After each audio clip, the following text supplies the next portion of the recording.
For today, we're going to be reviewing these 5, most of which are actually planners, and I have 2 journals here that I'm going to show you a couple of contents, what I find about them, and my overall review of each notebook that I've used so far this year. So I'm gonna add in some timestamps in the description, but here are the 5 journals and planners that we're going to be talking about today. This is my Hobonichi Cousin 2021. I got the full year in A5 size, so A5 is cousin. So as you can see, I labeled my months here as like an index using index stickers from Traveler's Factory. I also didn't have a cover, so I actually used just a plastic cover and then I designed the front part, mostly because I really wanted this ivory colored neutral cover to be the center of the whole journal. Also, when I work, my preference for planners are just neutral colors. Don't really want to add anything bright to it. So this one, I would say I used it a lot, but also I had to really calibrate a couple of things in order for it to work for me. Like, I couldn't do the yearly index for some reason. I initially wrote like summaries of what happened for the day, and then for the monthly, initially it was also like a log, but eventually it became like a expenses dump, and then I would copy it to Notion and track my expenses.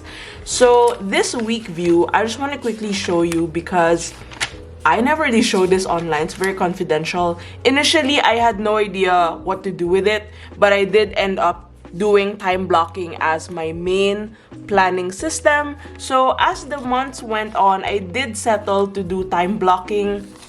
And of course, the weekly vertical really worked well for there because I am able to see things thoroughly, and at the same time, it is also a nice excuse for me to design the vertical pages. This actually influenced me to get a Gbon for 2022. More on that in a future video.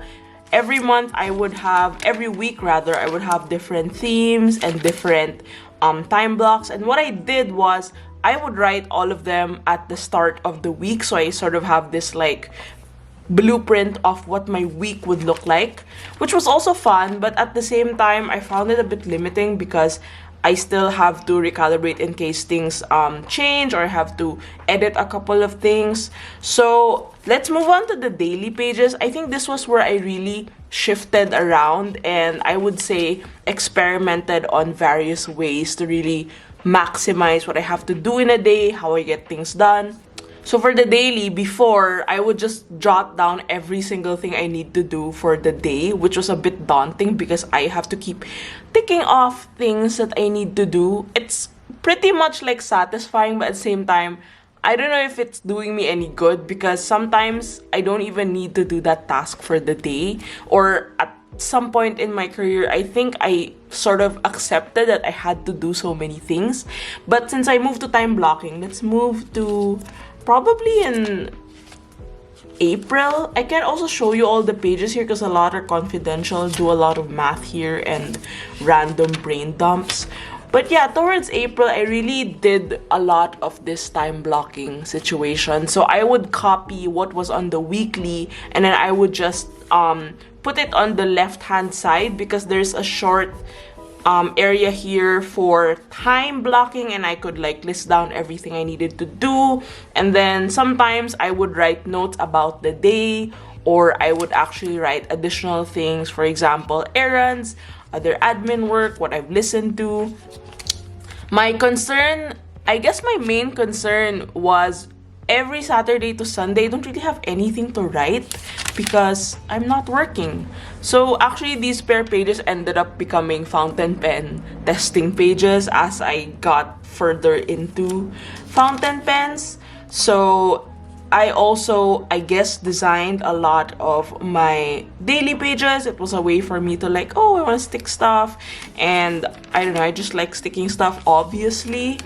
But generally, when I look at it from afar, I'm kind of judging myself because it's not as organized as I expected it to be. And I initially thought that having daily pages would help me be more particular about what happened that day. But ultimately, it just became more of a dump.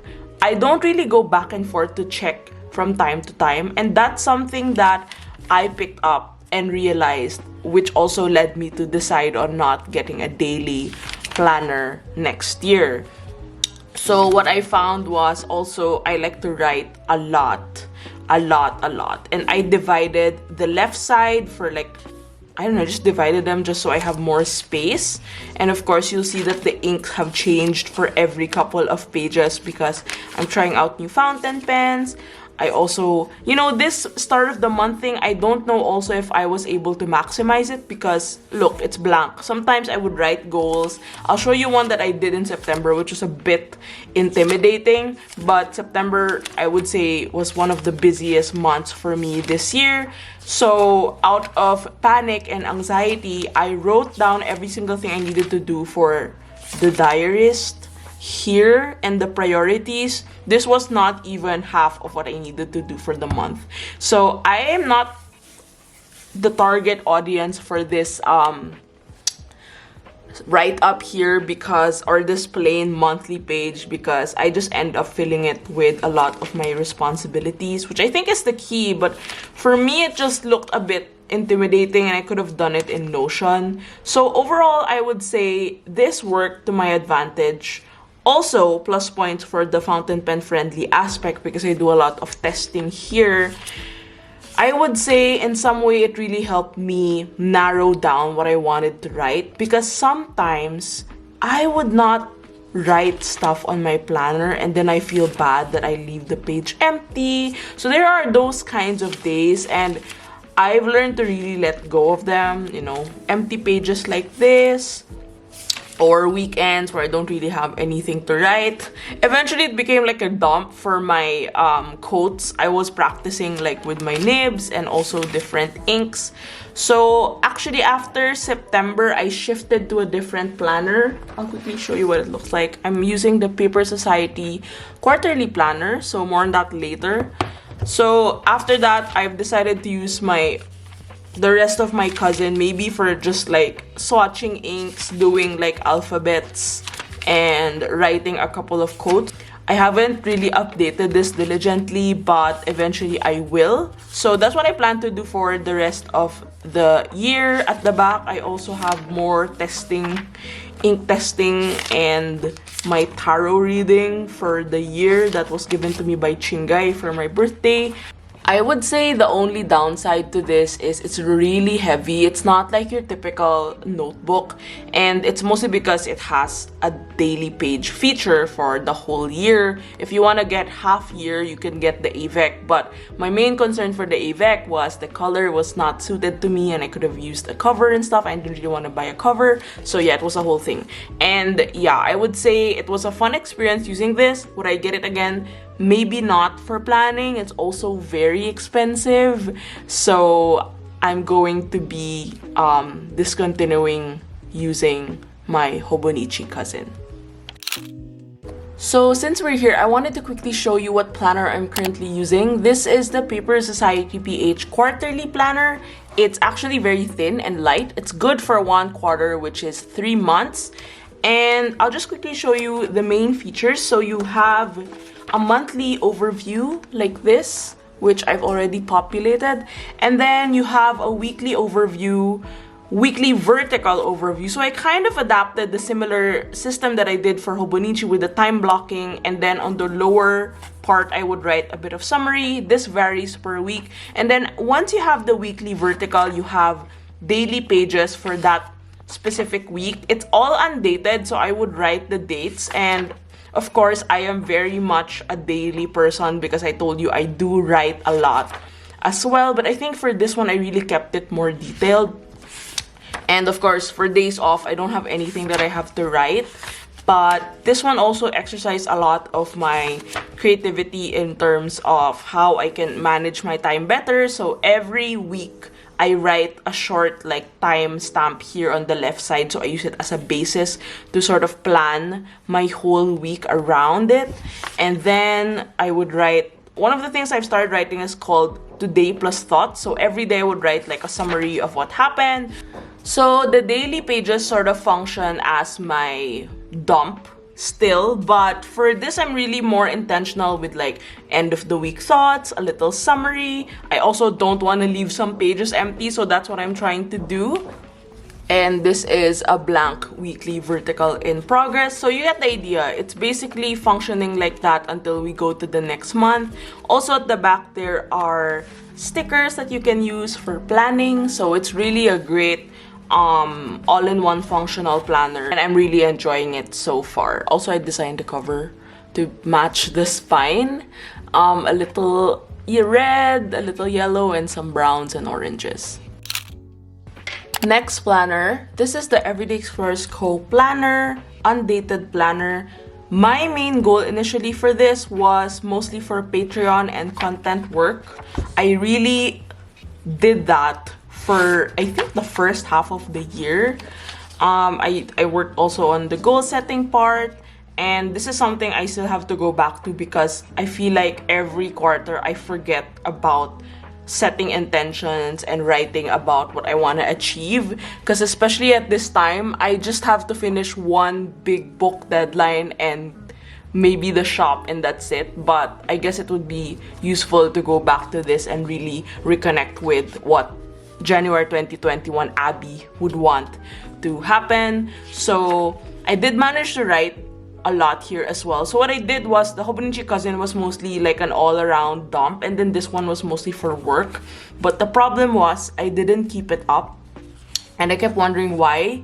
But I realized that maybe I am not the kind of person who can use two planners at the same time, because I feel like I'm just copying things from time to time from the other one to this one. I do hope I have used this for something else instead, such as like a log of like small wins, or maybe specifically a business planner, because what I did here was mostly content. So anything that requires filming or notes on the shop or journal production or those kinds of shop related aspects and Patreon were mostly here in this planner. I did manage to update it from time to time, but you'll see towards the end I haven't really touched it as much. And what I used to do also here was for the monthly view, this is where I would log all the Patreon related stuff so that I have a visual cue on when specific rewards will be sent out. Overall, if I only had this planner, I would use it to my advantage, but since I had the Hobonichi Cousin, it was a bit of a conflict for me to keep going back and forth. But I do want to write out maybe this part. We'll see about that, because I feel like that's lacking in terms of my sense of direction at the moment. But I really liked this slim size. That's something I really want to say. It's a nice slim size, and it's really been very handy. I've always just left this in the office. I also labeled the months at the side, albeit not as organized, so there you go. Next, we are moving into, I would say, journals, but this one was an impulse buy. I still have to get back to it, but this is a 2021 B6 Muji monthly planner. I got it because I wanted to really experiment on the month component, but I was very unsuccessful at it, so I'll show you a couple of pages. So initially, I was really, focused on creating like a month overview and like writing some highlights for that month, which I think I managed to do on December and January. So here are some of the pages and designs I did. I wanted to also print tiny photos like this, but at some point I got lazy and I don't cut very well, so you can see that, yeah, it's a whole thing. I'm not very proud of it. So I did continue that until I think just February, because I was revisiting this a couple of weeks ago and wrote stuff out for March. But generally, long story short, I couldn't maintain it.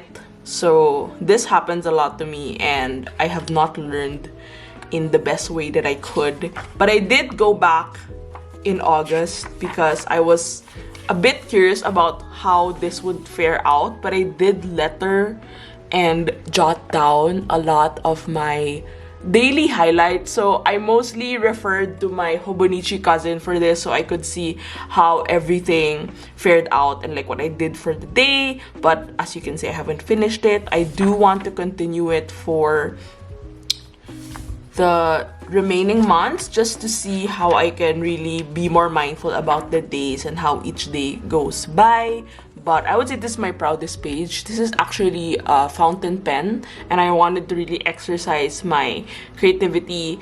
In theory, I would do something like this if I didn't have a lot of stationery. So I really want to go back to this because this was how I started journaling actually in many years ago, basically. Next up, this is Hobonichi 𝚒𝚑𝚒𝚖𝚑, but actually the insert inside is a Midori A6. I've shown you what was inside my Hobonichi Day Free, so I'm gonna quickly show you what's inside the Midori one that I have here. This was actually from May to September. It was a long chunk of months because I was also doing a lot of things at this time, so I couldn't really journal religiously. But this one, I would say it gave me more freedom to write and stick stuff because it had no grid, so it was just blank. And you will see also that I did work on a lot of different styles for this particular journal. I'll show you guys a completed flip through maybe in a few weeks because I am also in the middle of finishing my current journal. So this is A6 and then I moved to a B6 for the remaining months. I just wanted to see how B6 fares well with me, and you know me, I always like experimenting and trying out different sizes to also suit my needs and how I journal. So this one was really a catch-all for happy mail, some thoughts, what I've currently done, letters from friends, and stuff I've ordered, obviously. I also really did enjoy, oh yes, you have the legendary BTS meal. I still want to get the sauce. And I also have not finished most of the pages here. Like, I would leave it blank like that. I don't know, it's like a no context page. I would say I had the whole Olivia Rodrigo face, which is very obvious here. And then I also did a lot of ink swatching. And this was really a catch-all, not just for me, but also like things I've watched and what I've recently consumed, people I've met, and how this has really come together and really summed up my whole time at home, I would say, for the past few months. And I also tried Chamberlain coffee. It was really good. And yeah, these are really just dumps of that, and also the Hobonichi lineup. Of course, I got the Sunshine Weeks, some TV stuff, and it really is like a place where I just wanted to really sum up everything that has happened through all these ephemera, the food that I've eaten, and it's become, of course, part of the chunky Hobonichi Club for obvious reasons, and so there you go. Last but not the least, is probably the first time I'm showing a couple of pages here, also because this is very confidential. I would also like to note that I have a separate journal for more personal musings, so it's this one. It's also a bit chunky because I have the Practical Magic tarot stickers here. This is the Hobonichi Plain notebook in A5. It's been really useful for my morning pages, ink swatching, and whatnot. I'm still using it up to this day.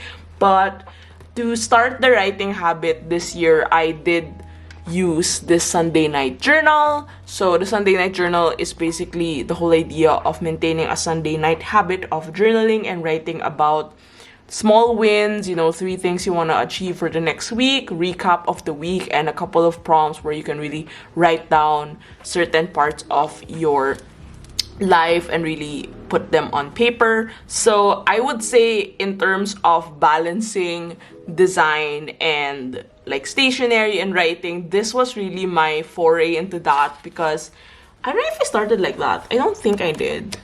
But I really liked, of course, putting, sticking stuff, and I would also write some of the prompts here. I would also stick them out and then write some of them.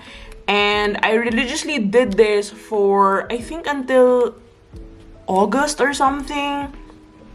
It was also my way of really recapping the month, and I really enjoyed summarizing. Like, I would already set a Sunday alarm to write, like, okay, it's Sunday night journal time. But what happened was, since I moved to writing regularly, I would say this got a little bit parked in that department. So I wanted to clarify that because I write daily already, I didn't really know if I felt like writing on Sundays would still work for me. This was very important though. There was a mid-year check-in. I really learned a lot about how I felt during the mid-year, and it helped align my goals for the rest of the year. But as you can see, I still have written a couple of things. And what happened was, on the left page also, it used to be a life lately section. Sometimes I would just write articles about sleep or different mental health stuff. This one is like 7 types of rest that every person needs. So it really helped me focus on what was important to me at the time and what I really wanted to improve on in terms of wellness and self-care and really self-development. So will I finish this? Probably yes, because I am actually on the verge of finishing up this plain journal. And the big issue I have now is I actually do daily draws for tarot. But because I do daily draws, so here's a sample of the daily draw, I don't really allow myself to write as much anymore, like free writing, and I did that actually this morning for like morning pages. So I am still on the verge of like trying to figure out how to properly write and how to develop a deeper writing practice. So there's that. I just want to quickly add that for my current lineup, I actually am using the Diarist as well, but this one is more of like a creative experiment because I really like the A5 size, obviously, because I made it. And this one has really been my other outlet for creative writing, as well as getting into topics that dive deeper into things that I'm generally interested in. Of course, you have music, and then I also would like juxtapose it with my fandom, like the Beatles. And then I would also write a couple of life lately situations, but also I did a lot of research, and lately I've been writing about the moon. Where is it? This one's also like a reflection kind of thing. Let's see. Here I did write about mindfulness and how I really want to stay present and my goal to gain mental clarity. That's still in progress, obviously. And this one is a recent one that I did. This is called the �ゑ𝚗𝚒𝚗𝚒, so I suggest you can also try it out.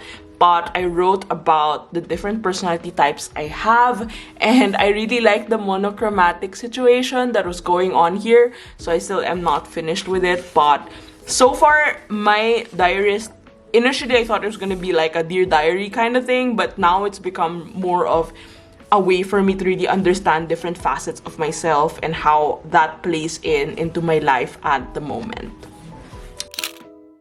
So I do hope that gave you a little peek into my 2021 journal and planner review.